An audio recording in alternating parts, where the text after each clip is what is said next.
Buenos días. Las crisis económicas no pasan desapercibidas en términos de salud de cara a la población. Los expertos ponen de manifiesto que hay cambios en el patrón de riesgo de las enfermedades, cambios que impactan en la salud de una manera directa. Por ejemplo, con un aumento del alcoholismo y del abuso de otras sustancias, con el aumento de casos de malnutrición o con la disminución de niveles de vacunación en niños, o bien el incremento de riesgo de enfermedades infecciosas o el indudable impacto en la salud mental de la población, por poner solo algunos ejemplos. Es cierto que estamos a tiempo de evitar que la crisis económica se transforme en una crisis de salud pública, y para evitar que esto ocurra hay que poner un cuidado extraordinario en ajustar el gasto público, y sabemos que la sanidad es el gasto más importante de cualquier autonomía, que puede superar ampliamente el 40% del presupuesto, de manera muy fácil. Para hablar de todo esto y de alguna cosa más, tenemos hoy en nuestro programa, especial al presidente de la Comisión de Sanidad del Senado,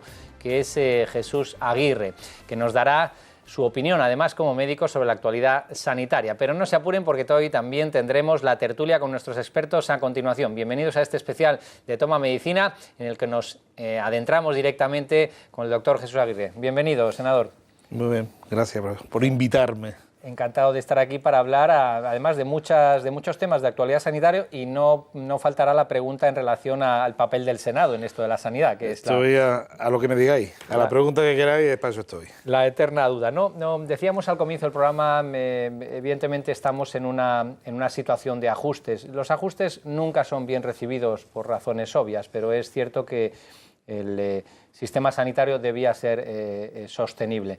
¿No cree, doctor Aguirre, que de alguna forma los ajustes que a partir de ahora hay que hacer deben de hacerse siempre teniendo en cuenta que hay que preservar la calidad de la asistencia sanitaria?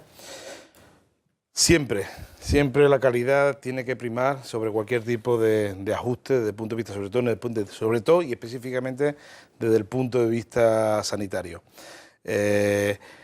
Actualmente la sanidad está transferida a las comunidades autónomas. Las comunidades autónomas son las que tienen que hacer esos ajustes para adecuar el presupuesto que tienen a la cartera de servicios que tienen que dar a la ciudadanía, pero siempre garantizando la calidad asistencial. De ahí la importancia que los ajustes, como tú llamas, se haga no en lo fundamental, sino en lo accesorio. Muchas comunidades autónomas, y pongo el ejemplo de Castilla-La Mancha, por ejemplo, lo que han hecho es quitar cualquier tipo de fundaciones, de administración paralela, quitar lo que se llama grasa inútil. Otras comunidades autónomas todavía no han hecho esta tarea. Lo importante, y volviendo a tu pregunta, es que los ajustes se hagan en lo que de verdad es accesorio y no se haga en lo fundamental. Y así no afectará directamente a la calidad asistencial. Una de las medidas, concretamente la del Real Decreto 16/2012, incidía en el copago. España era el país de Europa que menos contribución tenía el usuario, digamos, al pago de la factura farmacéutica. La buena noticia ha sido que casi 800.000 personas que estaban en paro y antes pagaban medicamentos, ahora no los pagan, pero la mala noticia, o por decirlo de alguna forma, la que menos gusta, ha sido la contribución que han hecho, o la modificación de esa contribución. ¿Qué valoración hace esta medida? Quizá voy a abordar directamente lo que es el decreto. El decreto 16/2012 fue un magnífico decreto. El Ministerio de Sanidad, cuando llegó en noviembre del año de hace 2 años, lo primero que se encontró fue una sanidad transferida a comunidad autónoma con un déficit de 16.000 millones. Una sanidad la cual había que hacer algo para garantizar la sostenibilidad del sistema sanitario. Y lo que hizo fue este decreto, que fue el vilipendiado, pero ha sido un magnífico Real Decreto, como ahora explicaré, y al final hablaré un poquito del copago. Gracias a este Real Decreto hemos conseguido la universalidad de la asistencia. Significa que cualquier español, nada más que por el hecho de haber nacido aquí en España, o cualquier ciudadano de fuera, legalmente establecido en España, ya tiene derecho a la cartera de servicios, tanto común como suplementaria del Sistema Nacional de Salud. Con este Real Decreto se abordó un tema que ya el Tribunal de Cuentas había dado un toque de atención, que era que nos gastábamos 1.000 millones en turismo sanitario. El Ministerio se dio cuenta de que el número de facturas que había de españoles que iban a Alemania y eran atendidas por el sistema alemán de salud era un 600% más que de alemanes que venían a España. Luego algo no funcionaba. ¿Qué pasa? Que nosotros no estábamos funcionando. Eso era el turismo sanitario. Esos son 1.000 millones. 1.000 millones, estamos hablando de muchísimas cosas. Gracias al Real Decreto se creó pues un área que abordaba lo que era la calidad de los medicamentos y de los productos sanitarios a la hora de integrarlos en el Sistema Nacional de Salud. Gracias al Real Decreto se hizo una redistribución social del copago. No es que se pusiera el copago farmacéutico estaba ya, lo que se ha hecho una redistribución que ha supuesto, como bien perfectamente has dicho, unos 700, 800 mil personas que han dejado de pagar, que antes pagaban el 40%, pero estaban o no tienen ningún tipo de ingresos y sin embargo estaban obligados a pagar ese 40%. Y otras personas que antes eran pensionistas, pero con un ingreso determinado, pagan una pequeña aportación. Pues mira, pues gracias a esa distribución social del copago, de marzo a marzo, que son las cifras que salieron hace 3 o 4 días, ha habido un ahorro de 1.680 millones. Una utilización adecuada en medicamentos por valor de 1.680 millones. Pero es que los profesionales han prescrito un 20% menos gracias a esa redistribución social del copago. Todas estas son medidas que, esto, central de compras, que venía también en el Real Decreto, es mucho más barato comprar todas las comunidades autónomas juntas que una a una por separado, sencillamente por un criterio de mercado. Entonces son medidas que ¿a qué nos ayudan? Ayudan a las comunidades autónomas a garantizar esa sostenibilidad de nuestro sistema sanitario. Otra de las medidas un poco controvertidas era la desfinanciación de esos medicamentos para síntomas menores. ¿Qué valoración breve, senador, y así podemos abordar otros temas? La desfinanciación al final eran 418 medicamentos de bajo valor intrínseco, en los cuales la mayoría estaban ya en venta libre de mostrador, la mayoría estaban desfinanciados a nivel europeo, dentro de los 20.000 medicamentos que tenemos en el Vademecum español, que es el Vademecum más extenso a nivel europeo de todos los países. Esto tiene que tener un turnover. Si tú quieres meter medicamentos innovadores, tienes que quitar medicamentos que aportan menos. Se quitaron 415 medicamentos, excepto para algunas indicaciones muy específicas que han pasado a venta libre a nivel de mostrador, pero que no aportaban desde el punto de vista terapéutico grande, y sin embargo se ha dado entrada a medicamentos innovadores que sí aportan o que son de alto valor intrínseco. Luego, lo que se ha hecho es lo que se tendría que hacer, pero no a base de decretos, sino de forma continua. Medicamentos que se van quedando obsoletos, quitarlos, y medicamentos nuevos irlos metiendo en el Vademecum. Es decir, que eso entra dentro de las obligaciones de la Dirección General de Farmacia y del propio Ministerio de Sanidad. Senador, desde hace ya muchos años se pide un pacto por la sanidad. La sanidad muchas veces es un objeto de una política extraordinaria. Ahora a cuenta de la externalización en Madrid y en muchas otras zonas de España. ¿Cuáles son los principales factores que prácticamente impiden llevar a un pacto entre los partidos que ponga líneas rojas, similar pues, al Pacto de Toledo con las pensiones en su día? No llega. Es una pena que no se llegue a pacto de sanidad como se llegó en Pacto de Toledo. Pero no solamente sanidad, sino en sanidad y en política social. Son pactos que está reclamando el Ministerio. Sin embargo, no se llegan. Hay una subcomisión creada en el Congreso de Diputados, una subcomisión para el Pacto por la Sanidad, en la cual directamente la izquierda, es decir, tanto el Partido Socialista como Izquierda Unida, se han ausentado. Directamente no están por la labor de llegar a un punto de consenso con el resto de los grupos parlamentarios a la hora de abordar desde un punto de vista lógico y unificado el sanidad. Sin embargo, el Ministerio la idea las tiene muy claras. A falta de pan, buenas son tortas. Lo que está haciendo el Ministerio, aparte de intentar potenciar ese pacto de sanidad a nivel del Congreso en esa subcomisión, está llegando a puntos de consenso muy importantes en el Consejo Interterritorial del Sistema Nacional de Salud. Punto de consenso desde cartera de servicios, asesoría, complementaria, transporte, cantidad de cosas está llegando a puntos de consenso. Pero además ha abierto una vía para llegar a puntos de consenso con los interlocutores sociosanitarios. Llámese asociaciones de pacientes, llámese foro de la profesión médica, el foro de enfermería. Está llegando a puntos de consenso, que cualquier medida que esté tomando el Ministerio esté al menos consensuada, o bien con los interlocutores sociosanitarios, o bien con los consejeros a nivel de eso, ya que, por desgracia, no conseguimos llegar al punto de consenso con los grupos políticos para llegar a un gran pacto de sanidad. Cosa que es una pena porque la sanidad es muy importante y tan importante que debería de consensuarse, igual que se hizo con los pactos de Toledo. La sanidad se merece un consenso. Se merece un... Senador, vamos a meternos un poco en algunos asuntos que le tocan. Usted es médico y está viendo que algunos compañeros suyos, por ejemplo en la Comunidad de Madrid, se están movilizando contra esa externalización de la gestión. ¿Qué opinión le merece?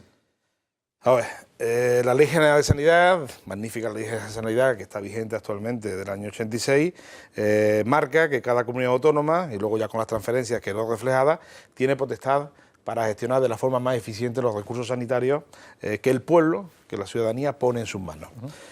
Comunidades autónomas, las 17 comunidades autónomas tienen hospitales externalizados, tienen medios diagnósticos externalizados, laboratorios, y no pasa absolutamente nada. Y voy a hablar de dos. Andalucía, por ejemplo, el 80% de la resonancia magnética o de los PEC, es decir, de las tecnologías en Andalucía, están externalizadas a través de empresas. Sevilla tiene todo el hospital de San Juan de Dios, lleva el aljarafe de sevillano. Cádiz, la mitad de Cádiz la gestiona los hospitales de Pascual.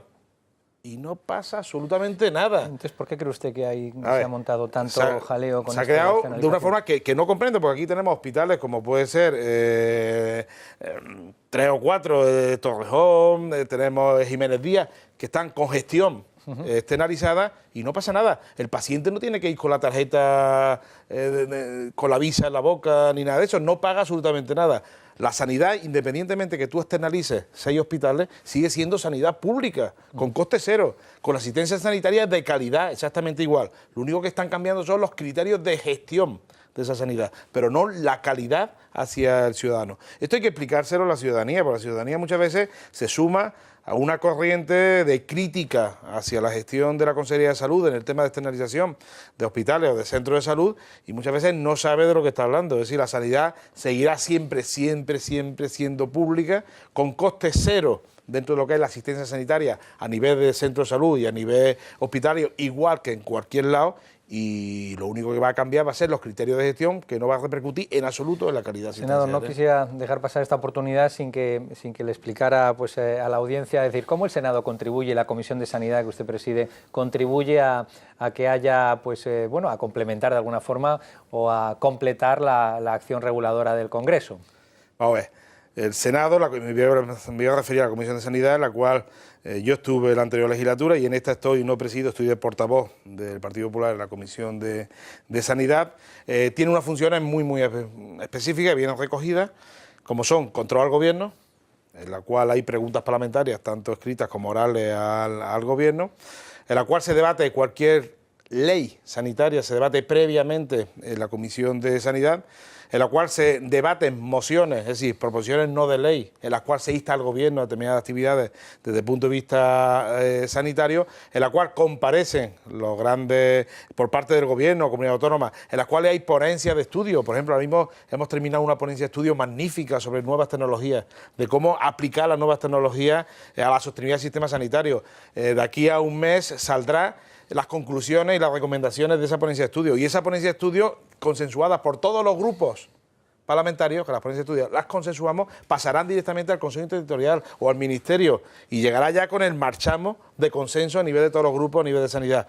Es decir, la actividad es importante, igual que en sanidad que en cualquiera de las comisiones que hay en el Senado, hombre, y eso da una razón de ser también al Senado, Bien. Doctor Aguirre, y ahora una pregunta quizá para los médicos que nos estén viendo, y especialmente para aquellos que trabajan en Madrid. Hablemos un poquito de los colegios de médicos y del Colegio de Médicos de Madrid en particular. Me imagino que una corporación profesional tiene un objetivo muy claro, ¿no? Los colegios de médicos son corporaciones de derecho público, viene sancionada en la Constitución, no son asociaciones, no son grupos gremiales, es algo muy por encima. Y viene la Constitución porque la razón de ser de los colegios no son los colegiados, no son los médicos, es garante de la calidad asistencial. Es decir, la razón de ser de los colegios son los ciudadanos. Luego el colegio, y todos los colegios yo creo que lo tiene, y la presidenta del Colegio Médico de Madrid también lo tiene igual, tiene perfectamente claro que la misión colegial es siempre la garantía como garante de la calidad asistencial hacia el ciudadano. Él es la razón de ser nuestra como médicos y nuestra también, por supuesto, como políticos. A ello nos debemos. Y por ello usted es partidario de que se dediquen a lo que tienen que dedicarse y no a asuntos relacionados con recomendar empresas concretas y evitar todo ese tipo de actuaciones que evidentemente modifican las leyes del mercado, ¿no? cualquier institución, corporación de derecho público, tiene que ser lo más objetiva posible, lo más transparente posible, y cualquier tipo de oferta que se haga, yo he sido presidente del Colegio Médico, he sido vicepresidente del Consejo General de Médicos a nivel nacional, cualquier oferta siempre que sea lo más interesante para el profesional, pero siempre mirando la razón de ser, que son al fin y al cabo los pacientes, los usuarios de la sanidad. Doctor Aguirre, senador, portavoz del Partido Popular en la Comisión de Sanidad, muchas gracias por haber hecho con nosotros este repaso rápido de la actualidad sanitaria y por habernos acompañado en este Toma Medicina especial. Muy bien, muchísimas gracias, Santiago, estoy a tu entera disposición para lo que queráis. Estupendo. Y a ustedes, pues no se vayan porque estamos ya, enlazamos con la tertulia.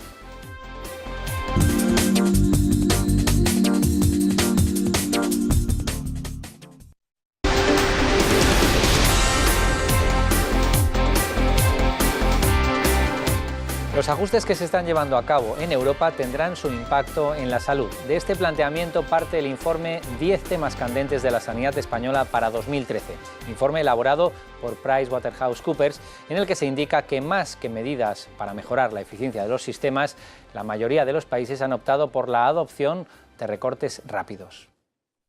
El informe, elaborado a partir de reuniones con expertos del sector, indica que más que medidas para mejorar la eficiencia de los sistemas, la mayoría de los países europeos han optado por la adopción de recortes rápidos con repercusión inmediata en los indicadores de déficit, algo que ya está empezando a tener consecuencias negativas. Sin embargo, aún hay margen de maniobra. Ejemplo de ello es la falta de camas de media estancia, lo que supone que los hospitales agudos hagan la función de hospitales intermedios, y esto implica que el coste de la asistencia sea mayor. De este modo, actualmente existen 5.281 camas en hospitales generales de agudos dedicadas a pacientes que podrían beneficiarse de una atención sociosanitaria, lo que supondría un ahorro de 1.500 millones de euros anuales para el Sistema Nacional de Salud.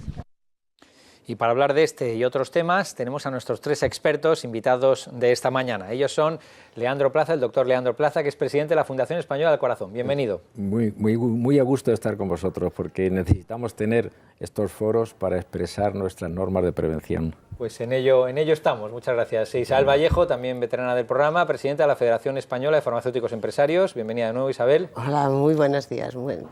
Y tenemos a Chema López, director general editorial de Grupo Contenidos y director del Global. Bienvenido de nuevo, Chema. Muy buenas. Bueno, pues ya tenemos nuestra mesa de farmacéuticos y médicos. Doctor Plaza, falta de camas de medio alcance. ¿Qué es eso de las camas de medio? Sí, bueno, en realidad es una distribución adecuada de las camas de un hospital. Evidentemente, la mayoría de las personas que aparecen en un hospital son sobre todo para procesos agudos, que requieren una asistencia inmediata. Pero en muchas ocasiones, una vez que llegan a urgencia, ingresan en el hospital, se determina que el proceso no es de urgencia inmediata, se mantiene en una cama que en teoría debería estar inmediatamente libre para el próximo paciente que tenga el hecho agudo y poder dejarlo en la misma cama, y había que trasladarlo a otro tipo de cama que nosotros llamamos de cuidados intermedios o de cuidado de larga estancia. Es un tipo de organización compleja, porque eso hace falta que dentro del hospital haya un sistema ágil, rápido, para determinar en cada momento en qué lugar, digamos, tiene que estar colocado el paciente. O sea, que es un cambio importante en la gestión de la sanidad. Seguro, porque ahorra muchísimo dinero, porque de hecho hay hospitales que tienen, como ha dicho el informe, muchas camas de agudos, pero en un momento determinado las tienen ocupadas por pacientes que podrían estar perfectamente hasta en otro edificio, en otra planta, no ya del propio hospital, sino además hasta fuera del hospital. Isabel, sorprendida por esto de que faltan camas, cuando en realidad el que sobraran camas pues era más habitual, ¿no? Es decir, ajustar las estructuras de los hospitales o el número de camas que se fuera reduciendo era adaptarse a la gestión a la que se tiende, a la eficiencia. Bueno, no estamos sorprendidas precisamente porque por lo que ha comentado mi compañero de mesa. Tenemos un sistema enfocado a enfermos agudos y realmente se está demostrando todos los estudios que los que prevalecen en este momento son enfermos crónicos. Entonces, en este momento estamos detectando faltas de camas y, como dice Pricewaterhouse, pues estamos asistiendo a recortes dentro de todo el sector sanitario, como puede ser recorte de precios, recorte de márgenes, recortes en acceso al medicamento o a la sanidad por problemas de viabilidad económica del Sistema Nacional de Salud. Habría que transformar entonces el sistema, ¿no, Chema? Claro, el problema es que eso lleva más tiempo y los resultados se ven a más largo plazo. Transformar la filosofía de funcionamiento de un hospital pues es largo, es tedioso y hay que hacerlo en colaboración y en consenso con los profesionales. Es mucho más rápido bajar el salario a los médicos o bajar el precio de los medicamentos. Eso tiene efecto al día siguiente. Cuando se baja el salario de los médicos o se les pone en una tesitura de duda, como ocurre en Madrid, pues pasa lo que pasa. Y de hecho, por eso nos vamos a la segunda noticia que quiero que me comentéis. Y es que en Madrid el río sigue estando revuelto. 8 organizaciones sindicales han convocado 5 días de huelga de 24 horas durante los meses de mayo y junio para oponerse a la externalización de 6 hospitales y 27 centros de salud de la comunidad. Los sindicatos afirman que los paros se desarrollarán en todos los centros sanitarios dependientes del Servicio Madrileño de Salud y afectarán a todo el personal. A pesar de las reuniones con la Consejería de Sanidad madrileña para explicar el contenido del pliego de condiciones para la externalización de estos hospitales, la huelga no ha sido desconvocada. En este caso, el director general de Recursos Humanos, Armando Resino, ve sorprendente que los sindicatos pidiesen un plazo para estudiar los pliegos y a los pocos días convoquen el paro. A pesar de ello, desde la Consejería aseguran que seguirán reuniéndose dentro de este ámbito. Doctor Plaza, hay un poquito de río revuelto en bueno, Madrid. hombre, a mi opinión, yo creo que lo que ha faltado aquí probablemente primero es una información adecuada, aunque cueste tiempo a los profesionales, sobre cuáles son de manera específica las características de su trabajo en una nueva organización para que estén tranquilos. Sabemos todos que todo el mundo está muy intranquilo por la posibilidad de que pierda su puesto de trabajo. Hay también interinos, hay personas con contrato y claro, el político lo que tiene que hacer primero es hacer una aclaración total de si las circunstancias previas de estar en un hospital público son las mismas que van a pasar al privado. Segundo tema, hombre, la discusión estamos en lo de siempre. ¿El privado o el público? Es que la gestión privada es mejor que la pública. Yo no hago una distinción entre gestión privada y pública. Es el gestor si es bueno, malo o regular. Puede haber un gestor bueno en la pública o un gestor muy bueno en la privada. Luego, por lo tanto, lo que habría que hacer aquí es hacer también una información respecto a las posibilidades de desvío del problema. ¿Qué ocurre en la pública? Hombre, se puede desviar, como a nadie le cuesta el dinero, se puede desviar hacia un pago teórico que lo que supone es un enorme gasto. Y por eso en muchas naciones no tienen más remedio que hacer como una especie de freno. ¿Qué puede ocurrir en la privada? Pues que, digamos, las ganas de ganar más, las ganas de aumentar, digamos, sus ganancias, recorten exageradamente alguna de las previsiones para el paciente. Pero esos son los dos extremos y lo que tenemos que hacer entre todos es llegar a un acuerdo para que evitar tanto en uno como en otro los extremos. Y al final yo creo que el sistema puede funcionar bastante bien. Los médicos han anunciado la huelga, la Consejería de Sanidad de Madrid quiere darles las explicaciones oportunas referente a su situación laboral y también hay una figura interesante en todo esto que es un coordinador que va a ser Manuel Molina, una persona capaz y preparada para asegurarse, pues de eso decía el doctor Plaza, de que realmente el servicio y la calidad que se ofrece esté en línea con lo esperado. Ante todo esto, a pesar de todo, una huelga, ¿cómo lo ves, Isabel? Pues bueno, yo lo que creo es que todo el sector sanitario, médicos, farmacéuticos, venimos sufriendo 3 años de recortes importantes y además impuestos. Y lo que está poniendo de manifiesto esta convocatoria de huelga es que es más necesario que nunca un diálogo, un compromiso y un pacto entre los profesionales, que son los que tenemos la responsabilidad de ejercer esa actividad sanitaria, y los políticos, que son los que tienen la responsabilidad de gestionar los impuestos y los dineros, por decir de alguna manera, de todos, ¿no? Y también pone de manifiesto otra cosa, que las cuestiones impuestas no llevan a buen camino porque desaparece ese compromiso y esa confianza. Y esto es lo que se está poniendo de manifiesto. Y si realmente queremos cambiar la orientación del sistema o queremos gestionarlo mejor, es imprescindible contar con todos los profesionales que trabajamos en él. Efectivamente, que haya diálogo. Chema, hay una figura que nos va a poder dar datos muy concretos en los próximos meses del posible ahorro de la gestión privada, independientemente de que hay opiniones para todos los gustos. La la figura del coordinador que se asegure esa calidad. Vamos a tener, pues en un año tendremos datos, ¿no? Hombre, es de esperar. A ver, la Comunidad de Madrid se ha visto presionada a actuar muy rápido para atajar su déficit, por eso no ha contado con los profesionales, lo cual ha sido un error y se está viendo con todas las manifestaciones que hay ahora, pero luego además tendrá que justificar que todo lo que ha hecho da los ahorros que ha estimado, ¿no?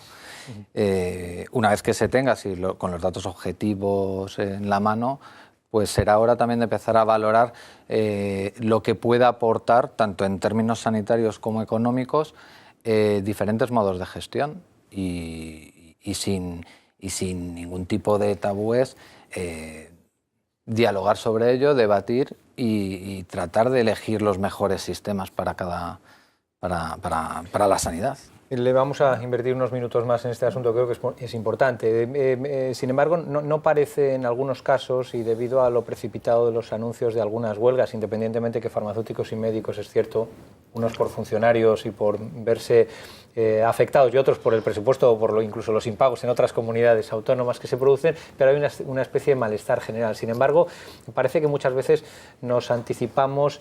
Me está recordando el caso, pues, por ejemplo, de la huelga de metro en Madrid, donde muchas veces el objetivo a veces parece que es perjudicar al ciudadano. No digo que ese sea el caso, pero sí, de la misma forma que los farmacéuticos inventaron la huelga a la japonesa, que es abrir las farmacias 24 horas, quizá los médicos deberían de valorar muy bien cómo hacen este tipo para no afectar de alguna forma al ciudadano. No, efectivamente, o sea, en el fondo está claro que eso es un trasfondo también general que hay que tener en cuenta. Estamos en un momento de crisis en nuestro país, todo el mundo está mentalmente a lo negativo, todo el mundo está pendiente de si tiene puesto o no de trabajo, y eso también influye en los profesionales médicos. Es decir, lo primero que quieren tener, como todo el mundo, es una seguridad en el puesto de trabajo. Lo que pasa es que luego, a posteriori, también la valoración de este tipo de actuaciones, el político la tiene que enfocar desde el punto de vista del acuerdo, que es lo que tú acabas de decir antes. Es decir, la única manera de evitar esta especie de posiciones extremas, que ya la razón no la tiene ni uno ni la tiene otro, es previamente haber tenido un diálogo continuo, constante. El problema de aquí en nuestro país, yo creo que falta diálogo. Y es horas y horas de diálogo. En otro sitio lo hacen y al final, aunque solo sea el que aguanta más sin dormir, como hacen en las negociaciones, pero bueno, pero siempre tiene un matiz que está más de cerca, digamos, del intermedio. Luego también existe otra razón, y es que los profesionales, en teoría, seamos sinceros, son los que están mejor valorados en todas las estadísticas y encuestas sobre profesiones. Ya sabéis que el primero de todos es los médicos. Bueno, los farmacéuticos los podíamos añadir, mejorando lo presente. Mejorando lo presente, son los médicos, ¿no? Y entonces, y después todos los demás. Y claro, ¿y eso a qué se debe? Porque está claro que la profesión médica, no hace falta aquí echarle loas, es una profesión muy sacrificada, que cuesta mucho trabajo llegar a ello, y que eso luego después en su trabajo diario es muy importante el esfuerzo que supone. Está claro, doctor Plaza, por eso precisamente habría que hacer un llamamiento a que si hay que ir a huelga sea porque no hay otro camino. Exacto. Y el diálogo debe prevalecer y, por supuesto, la garantía de los puestos de trabajo de muchos médicos que se irán a la huelga, probablemente, Isabel, pensando que peligra su puesto de trabajo, ¿no? Estoy totalmente convencida que esa incertidumbre les lleva a tomar estas medidas, ¿no? No hay que olvidar que el Sistema Nacional de Salud es la empresa mayor que tiene el Estado español y que también es cierto que los resultados de salud tan buenos que se tienen en España es por el compromiso de todos los profesionales. Hay diferencias muy importantes salariales de los profesionales españoles comparados con otros profesionales europeos. Por tanto, sabemos que tenemos una buena empresa, sabemos que existe un compromiso muy grande de todos los profesionales y creo que también todos merecemos por parte de la Administración un respeto y una valoración de todo eso, porque al final el ciudadano es el que recibe todas las consecuencias de todas las acciones, tanto de unos como de otros. Y de los desacuerdos cuando existen, sí. Chema. Sí, yo creo que en todas estas movilizaciones se han juntado tres tipos de reclamaciones o de miedos por parte de los médicos. Por un lado, los que, como decías, pueden tener miedo a perder su puesto de trabajo. Por otro, los que temen que el Sistema Nacional de Salud, la sanidad, se deteriore con la privatización. Y luego los que buscan o ven una oportunidad para atacar políticamente al gobierno. Se han juntado todos en esta ciclogénesis explosiva que tenemos en Madrid ahora mismo en la sanidad. Pues nada, esa ciclogénesis explosiva que comentas, vamos a hacer una pequeña pausa y nos vemos a la vuelta hablando de nada más y nada menos de la adaptación de los medicamentos en sus envases, que le contaremos lo que piensa mucha gente sobre ese tema, y por supuesto también de una noticia pues, que nos preocupa, y es despidos en la industria farmacéutica. De todo eso en unos minutos, no se vayan.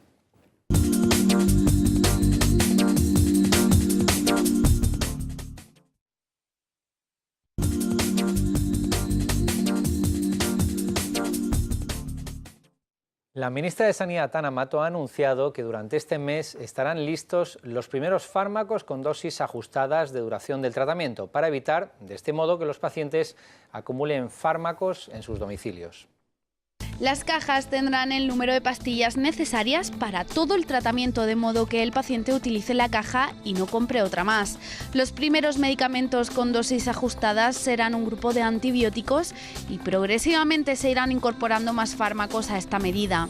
Una normativa que no es nueva, ya que está incluida en el Real Decreto presentado hace un año para garantizar la sostenibilidad del Sistema Nacional de Salud y fomentar el uso racional de medicamentos. De esta forma, aunque la mayoría de medicamentos ya tienen ajustados sus envases a la duración de sus tratamientos, Mato ha destacado la necesidad de que el medicamento deje de ser considerado como un problema para el sistema sanitario y sea reconocido como una herramienta eficiente para los ciudadanos. Pues no sé cómo lo veis vosotros, pero a mí esto me recuerda un poco a, por lo menos la medida se parece a la que anunció en su momento Leire Pagín, ministra de Sanidad entonces, acerca de las unidosis, creyendo que iba a ser un poco la solución. No tiene esta pinta, pero me asusta un poco pensar que en el ajuste de los envases va a estar la solución al uso racional de los medicamentos, si es que hay que abordarlo. Doctor Plaza. Sí, bueno, yo creo que es un pequeño intento a solucionar un gran problema, que es el enorme consumo de medicamentos, pero es un pequeño intento, porque primero habrá que evaluar si la medida esta es eficaz, porque antes comentábamos nosotros, primero habrá que distinguir entre un proceso agudo y uno crónico.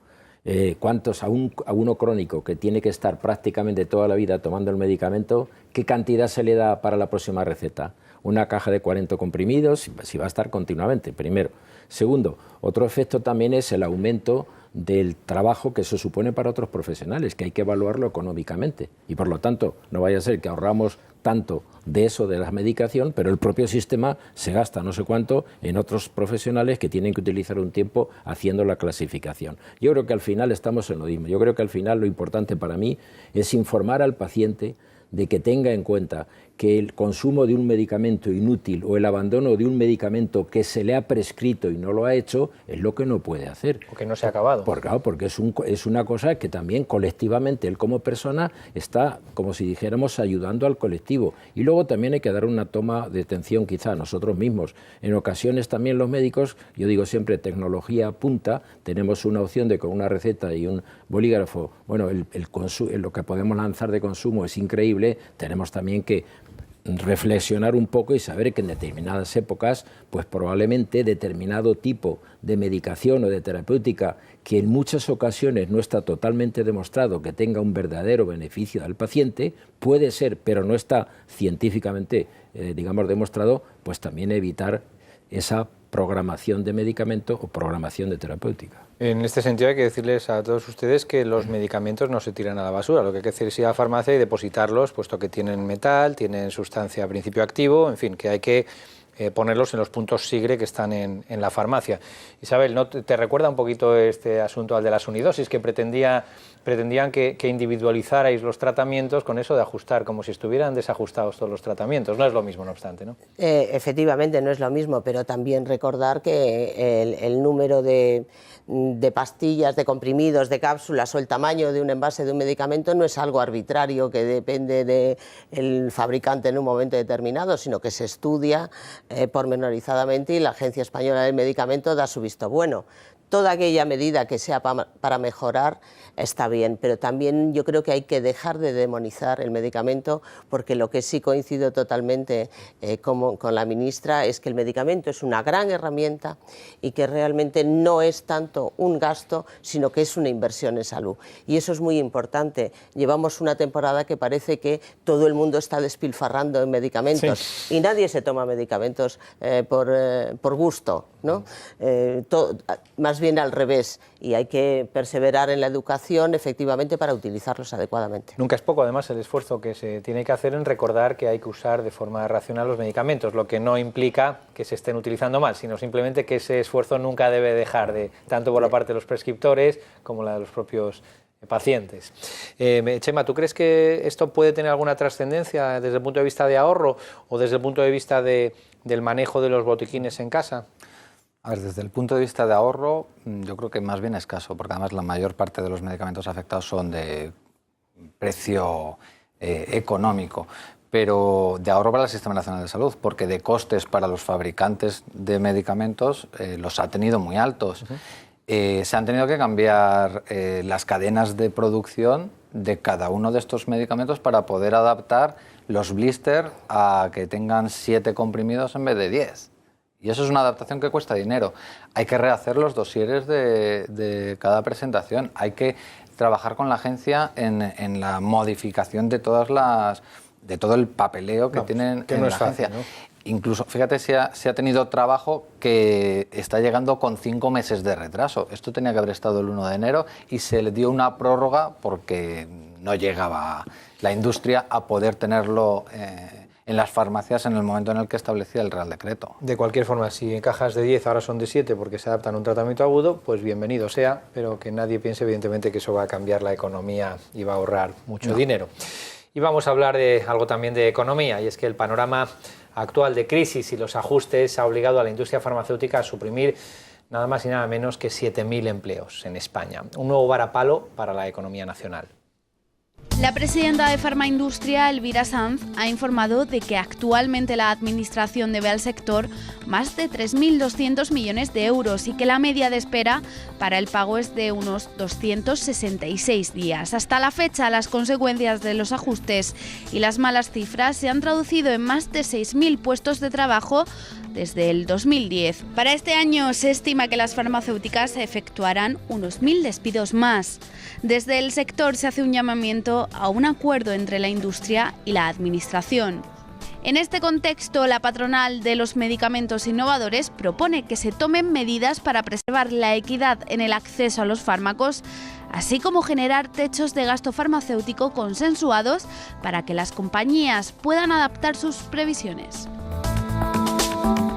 Veíamos en las imágenes a la ministra de Sanidad, Ana Mato, al comienzo. Chema, estuviste recientemente en un desayuno que presentaba la ministra, presentó a la presidenta de Farmaindustria, Elvira Sanz, la presidenta de Pfizer en España.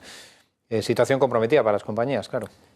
Sí, lo dijo la presidenta de Farmaindustria, comentó que las estimaciones son que para este año se pierdan aproximadamente otros 1.000 puestos de trabajo dentro del ámbito de la industria farmacéutica. Y las explicaciones o las razones son muy claras. La previsión es que en 2013 el gasto en medicamentos se sitúe en las mismas cifras que estaba en 2003, pero con una diferencia, con un 40% más de consumo. Es decir, la industria, la distribución, la farmacia va a dispensar un 40% más de medicamentos para finalmente obtener el mismo rendimiento. Con estas cifras es difícil no tener que ajustar plantillas tanto en industria, distribución como en farmacia. Doctor Plaza, hemos hablado muchas veces de lo importante de seguir investigando. Cuando uno está recortando gastos y recortando personal es complicado seguir investigando y aportando medicamentos innovadores, ¿no? Por supuesto, y en este sentido yo creo que todos los profesionales tenemos la idea clara. Todo dinero que se dedica a investigación es todo dinero con ventaja para los ciudadanos, como se dice ahora, aunque parezca un salto muy grande. Hombre, el único matiz que también hay que hacer, que hay que ver el contexto de la investigación. En España no podemos hacer un tipo de investigación puntera como se hace, por ejemplo, en Estados Unidos. Eso también hay que tenerlo en cuenta. Pero hay otro tipo de investigación epidemiológica, que aquí podemos desarrollar y, por lo tanto, yo creo que lo que hay que hacer es intentar por todos los medios que los políticos no se olviden de que hay un mínimo capítulo que hay que dedicar siempre a la investigación sanitaria. Y de la investigación saldrán medicamentos innovadores que la farmacia dispensará. Entre todas estas medidas, Isabel, ¿a ti te preocupa que alguien de repente aparezca con la idea, como por ahí en algún sitio se ha planteado, de que algún farmacéutico funcionario pueda desde un centro de salud dispensar algún medicamento, porque con esto de ideas para ahorrar, en alguna comunidad autónoma se le puede ocurrir cuestiones como esta. Bueno, yo lo que creo es que antes de proponer medidas de ahorro como las que hemos estado comentando aquí a lo largo de todo este debate, lo que primero es que hay que hacer un cálculo de lo que se destruye y un cálculo de lo que cuesta lo que se va a crear. En el caso de las oficinas de farmacia, todos los ciudadanos tienen una oficina de farmacia cerca y además con la particularidad de que estamos gestionando para el sistema, o sea, nosotros privadamente con un riesgo de capital propio y privado estamos gestionando para el Sistema Nacional de Salud y además con las condiciones que ellos determinan. El tener, el trasladar o transformar esto en un sistema público de dispensación de medicamentos solamente va a traer problemas y costes para el ciudadano. Claro. Eso es lo que va a hacer. Iría en sentido contrario, contratar más funcionarios para incurrir curiosamente, en un incremento del tamaño del Estado. Claro, curiosamente estamos asistiendo a algunas iniciativas, como puede ser en la Comunidad Valenciana, ¿no? Que sea el propio sistema el que manda los medicamentos a casa de los ciudadanos, y por un lado estamos en el caso de los hospitales buscando una gestión más eficiente y por otro lado queremos destruir una gestión eficiente que es la que ofrecen las farmacias hoy en día al Sistema Nacional de Salud. Chema, de esas 10 temas candentes de la sanidad, un poco a modo de conclusión, ¿había algún tema más que te preocupó y que se consideró que era candente de la sanidad en ese estudio que presentó? Yo creo que hay uno del cual se habla muy poco, pero creo que es vital, y es el de los datos. Tener que el Sistema Nacional de Salud tenga datos actuales, datos objetivos y creíbles y datos públicos y compartidos entre todos los agentes para poder hacer los análisis adecuados y poder verificar que las medidas que se van tomando tienen unos resultados en la dirección que se espera. Y en España yo creo que padecemos ese mal de no tener datos actualizados ni reales. Porque en algunos sitios no ha interesado, ¿no? No, es que en investigación estábamos ya en plena crisis. Y algo que yo no entendía es que en plena crisis los datos oficiales de inversión en I+D seguían creciendo. ¿Cómo vas a poder tomar una medida? ¿Cómo vas a poder actuar si las propias estadísticas te están engañando? Yo creo que es algo crucial para poder empezar a trabajar y tomar medidas. Y más para controlar la gestión de forma adecuada y para establecer cuáles son las gestiones que son eficientes y cómo el ciudadano las... Pues nada. Y que no se crea nadie que en España se gasta muchísimo más en medicamentos que en otros países. Ni siquiera en sanidad se gasta, ya lo saben ustedes. Además, bienvenidos sean los datos y la transparencia, que es en definitiva lo que quiere el sector. Doctor Plaza, aprovechando que le tenemos aquí de forma sucinta, presidente de la Fundación Española del Corazón, yo creo que es una de las instituciones más activas en prevención de la enfermedad cardiovascular. Bueno, también eso se desprende quizá también de la importancia, como saber, de la enfermedad nuestra. Es un poco el último alegato que yo iba a decir aquí, aprovechando un poco también la política. Está claro, nuestra enfermedad, como puede ser, no tanto el cáncer, pero nuestra enfermedad es una enfermedad degenerativa y crónica, no tiene curación. Por lo tanto, evoluciona a lo largo de toda la vida. No tenemos ningún medicamento que cure la enfermedad, o sea, lo que hacemos es las complicaciones, hemos conseguido los cardiólogos mejorarlas un montón, la mortalidad en las complicaciones. Por lo tanto, lo único que nos queda es hacer prevención, y aquí viene el punto clave. Prevención, educando a las personas que tiene que tener un tipo de vida que decimos ahora nosotros cardiosaludable, que en el fondo va a suponer un ahorro, pero claro, para el político ese ahorro no es muy visible, porque va a ser justo a los 10 o 12 o 15 años cuando él ya no va a estar en el puesto. Pero esa es la realidad, como han hecho muchos países en Europa. En Europa, los países del norte de Europa, que tienen una enorme mortalidad por la enfermedad, la han disminuido drásticamente, pero ojo, porque los gobiernos han tomado conciencia de lo importante que es la prevención y además lo que hacen es invertir dinero en la prevención. Y perdona que haga con lo que tú decías, que estoy totalmente de acuerdo, eso es investigación también. En España hace falta investigación justo en lo que tú dices, en evaluar todos los procesos para, en vez de decir, pues una cifra que lo has leído en no sé dónde, en qué país, saber realmente lo que ocurre en este país y actuar en consecuencia. Pues nos quedamos con ese mensaje. Doctor Plaza, muchas gracias por habernos acompañado, presidente de la Fundación Española del Corazón. Isabel, gracias por traernos la voz de los farmacéuticos tan importante. Chema, muchas gracias por aportarnos la actualidad farmacéutica del medicamento. Y a ustedes ya lo saben, ni fumen y hagan ejercicio, como dice el doctor Plaza. Nos vemos un poquito más pronto el próximo sábado, aquí. Hasta entonces.